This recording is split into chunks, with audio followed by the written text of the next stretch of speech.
सरकारी निधींवरून सत्ताधाऱ्यांमध्ये सत्ता झुंपल्याचं पाहायला मिळत आहे। कारण तिजोरीच्या चाव्या कुणाकडेही असू द्या, तिजोरीचा मालक आपलाच आहे असं विधान चंद्रकांत पाटलांनी केलंय।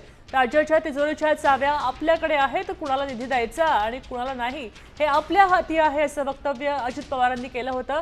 त्यावरून आता चंद्रकांत पाटील यांनी डोळा लगावलेला आहे।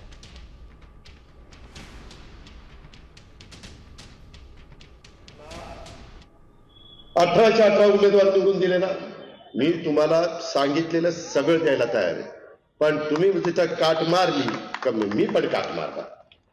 तुमच्या हातात मत द्यायचंय, माझ्या हातात निधी द्यायचंय, बघा काय ते। आता विरोधी पॅनल जे आहे त्यातले पण एक नेते सत्तेत आहेत आणि ते असं म्हणत असतील की तिजोरीची राज्याची किल्ली आमच्याकडे आहे। राष्ट्रपती त्यांना एवढंच सांगितलं पाहिजे की तिजोरीचा मालक आमच्याकडे आणि मालकाच्या परवानगीशिवाय तिजोरी उघडता येत नाही। मालकाच्या परवानगीशिवाय तिजोरी उघडली तर काय म्हणतात ते तुम्हाला माहिती।